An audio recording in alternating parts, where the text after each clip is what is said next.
وہ کیا ہے کہ دیکھیں کھانے پکانے کی، دیکھیں ایک چلو یہ آخر میں عرض کروں، کھانے پکانے کی شرعی ذمہ داری عورت کے اوپر نہیں ہے. یہ جو فلیس تملکون منہن شیئا غیر ذلک اس حدیث کی روشنی میں عرض کروں، اور عورت پر نہیں. دیکھیں دو قسم کی عورتیں ہوتی ہیں.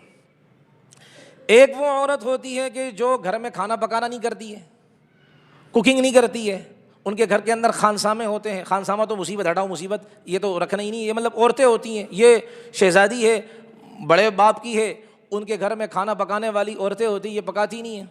اب ایسے ایسے حضرت جی نے شادی کر دی. جب ایسے کیا ہے حضرت جی نے شادی کر دی، اب وہ جب آئے گی تو شرعی اعتبار سے، قانونی اعتبار سے آپ اس کو مجبور نہیں کر سکتے کہ کھانا پکا. وہ اپنے گھر میں نہیں پکاتی تو تجھے کیا پکا کے دے گی؟ اب آپ کے ذمہ کیا ہے؟ آپ اس کے لیے پکا پکایا کھانا لاؤ. اپنے بچوں کے لیے بھی، یہ قانونی جو بات بتا رہا ہوں، میں پوری بات بتاؤں گا، اس لیے میں نے کہا اٹھنا نہیں ورنہ آپ لوگوں کا دماغ خراب ہو جائے گا. تو یہ قانونی بات کہ اب آپ ان کے لیے پکا پکایا کھانا لائیں گے، ٹھیک ہے. اور دوسری بات، اگر وہ ایسی عورت، دوسری قسم اس عورت کی ہے کہ جو خود گھر میں پکاتی تھی. اب جب یہ آپ نے ایسی قسم کی عورت سے شادی کی تو اس کے اوپر بھی قانوناً آپ کے لیے کھانا پکانا واجب نہیں ہے، نہ آپ کے لیے نہ آپ کے بچوں کے لیے قانوناً. اب آپ کیا کریں گے؟ آپ اس کے لیے پکا پکایا نہیں لائیں گے جیسے کہ پہلے کے لیے لائے تھے. آپ اس کے لیے کھانے کا مٹیریل لے کر آئیں گے، آلو بھنڈی توری موری یہ سب لے کر آئیں گے، یہ کچا سامان لے کر آئیں گے. اس لیے کہ گھر میں یہ پکاتی تھی نا، آپ نے کچا سامان دے دیا، اب یہ اس کو خود پکا کر کھائے. آپ کے لیے اس پر پکانا واجب ضروری نہیں ہے، یہ تو قانونی اعتبار سے. لیکن اخلاقی، دیکھیں ہر چیز قانون کا ڈنڈا نہیں چلتا. اخلاقیات بہت بڑی چیز ہوتی ہے. اخلاقی اعتبار سے اس کے لیے یہ ہے کہ بھائی وہ کیا ہے، آپ کے بچوں کے لیے پکائے. یہ تو ان کا احسان ہے کہ وہ پکا رہی ہیں. ورنہ آپ بتاؤ، جس طرح یہ موبائل ہے نا، اس موبائل نے کتنی چیزوں کو کھا لیا ہے.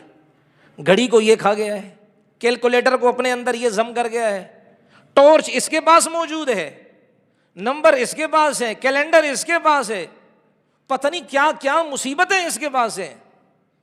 تو آپ دیکھو نا، ہمارے گھر کی خواتین جو ہیں، اللہ ان کو خوشیاں عطا فرمائے، کہ لیکن اس پر یہ گھمنڈ نہ کرے بھائی، تکبر نہ کرے. تکبر اچھی چیز نہیں ہوتی ہے.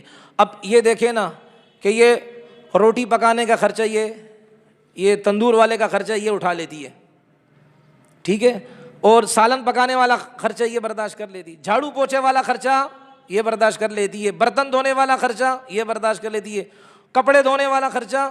مجھ سے پوچھو نا، میں کتنے دن سے ادھر اکیلا گزار رہا ہوں، ظالموں.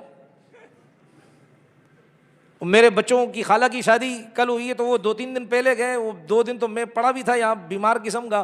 تو مجھے اس وقت پتہ چلا کہ یار بیوی کتنی بڑی نعمت ہے یار. 5 منٹ کے لیے ٹھک ٹھک ٹھک کوئی آ جاتا، ارے جاؤ بھائی بیماری کی حالت میں، ہاں جی کیا حال ہے بھائی، ہاں بھائی خیر خیریت ہے، پھر آ جاؤ پھر.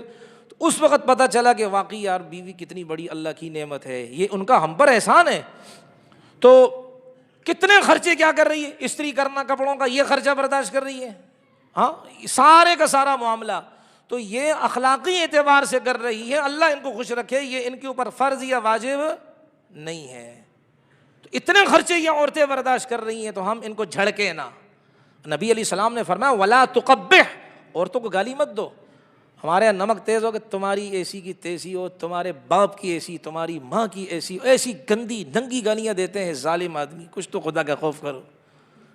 2 بولوں کا اس نے لاج رکھا ہوا تمہارے پاس ہے، تم اس کے ساتھ یہ معاملہ کر دو. سوچو نا اگر تمہاری بیٹی کو کوئی اس طرح کا ہے کہ تمہارا باپ ایسا ہے، تمہاری والدہ، کیا گزرے گی بھائی ہم پر. ایسا نہیں کرنا چاہیے. میں بڑے وہ ایمانداری سے یہ بات عرض کرنے لگا ہوں، ذمہ داری کے ساتھ. شیخ العربی والعجم حضرت مولانا شاہ حکیم محمد اختر صاحب رحمۃ اللہ علیہ، بہت بڑا انسان گزرا ہے. اللہ نے پاکستان کو ہیرے دیے، ہیرے علماء کی صورت میں. قدر، اللہ ہمیں قدر کی توفیق عطا فرمائے. شیخ العربی والعجم رحمۃ اللہ علیہ فرماتے ہیں کہ جن جن شوہروں نے اپنی بیویوں کو زندگی بھر ستایا، یہ گواہ اور یہ کیا ہے، تجربہ ہے اس بات کا کہ موت کے وقت اللہ نے ان سے کلمہ چھین لیا. کلمہ ہی جب زبان سے پر نہیں آیا تو اس سے بڑا بد نصیب کون ہوگا بھائی. اللہ نے ہمیں ایسے اکابر دیے ہیں. ڈاکٹر عبدالحی عارفی رحمۃ اللہ علیہ جو حضرت مولانا اشرف علی تھانوی رحمۃ اللہ علیہ کے خلیفہ مجاز تھے، ان کے بارے میں آتا ہے انہوں نے ایک دفعہ فرمایا کہ 55 سال میری شادی کو ہو گئے ہیں، مار تو چھوڑو 55 سالوں میں میں نے کبھی اپنا رویہ نہیں بدلا۔ یہ رویہ پہلے حسرت نہیں، یہ کبھی اپنا رویہ مزاج نہیں بدلا، جو مزاج شادی کی پہلی رات کا تھا آج 55 سال ہو گئے وہی مزاج ہے۔ کتنی بڑی، لوگ کہتے ہیں ہوا میں اڑنا کرامت ہے، خدا کی قسم یہ کرامت ہے، یہ کرامت ہے۔ اور سنیں تو اس لیے بھائی یہ بیویوں کی تعریف انسان کرے، ان کی حوصلہ افزائی کرے۔ اور ہمارے اکابر تو فرماتے ہیں کہ جیسے کہ حدیث میں آتا ہے، معاویہ ابن حیدہ رضی اللہ عنہ سے روایت ہے، فرماتے ہیں کہ صحابہ نے نبی علیہ السلام سے پوچھا، اللہ کے رسول ہمارے ذمے ہماری بیویوں کے کیا حقوق ہیں؟ نبی علیہ السلام نے فرمایا کہ جب تم کھاؤ ان کو کھلایا کرو، جب تم پہنو ان کو پہنایا کرو، مارا مت کرو، برا بلا مت، جھڑکا مت کرو، تعریف کرے انسان۔ اس لیے ہمارے اکابر فرماتے ہیں نان نفقہ کہتے ہیں نا، نان نفقے کا مالک میں ہوں۔ نفقہ کس کو کہتے ہیں؟ نفقہ صرف یہ نہیں کہ 2 وقت کی روٹی کھلا دینا، نہیں، اچھا کھانا بھی کھلائے۔ اب یہ نہیں کہ ہر روز تم فوڈ سینٹر لے کے جاؤ، مطلب یہ کہ جو آپ کھاتے ہو وہ ان کو کھلائیں، یہ صحیح ہے نا۔ اور دوسرا یہ ہے کہ اوپر کی کچھ خرچی اپنے ماہانہ جو آپ کی سیلری آتی ہے، ماہانہ جو تنخواہ آتی ہے، اس میں سے کچھ حصہ بیوی کو دے دیا کرو۔ ہمارے ہاں تو وہ کہتے ہیں جی بیوی سے تنخواہ بھی چھپایا کرو۔ شاباش ہے بھائی، یہ کوئی غیرت کے خلاف نہیں ہے۔ اگر بیوی کو تنخواہ بتا دی، ہاں اس کے ہاتھ میں نہ رکھو وہ ٹھیک ہے، لیکن یہ بیوی کو تنخواہ بتا دی تو کیا ہے بھائی، وہ آپ کی بیوی ہے، کوئی اجنبی تو نہیں ہے نا بھائی۔ تو اس لیے ان کو اوپر کا ان کا ایک مقرر کر لیں کہ آپ جتنی آپ کی گنجائش ہے 500 یا 1000 روپے آپ اوپر کا خرچہ ان کو دے دیا کریں، اس لیے کہ کبھی ان کو ضرورت پڑتی ہے ایسی چیز کی جس کا مطالبہ وہ آپ سے بھی نہیں کر سکتی ہیں، تو وہ کھلے دل کیا لے لیا کریں۔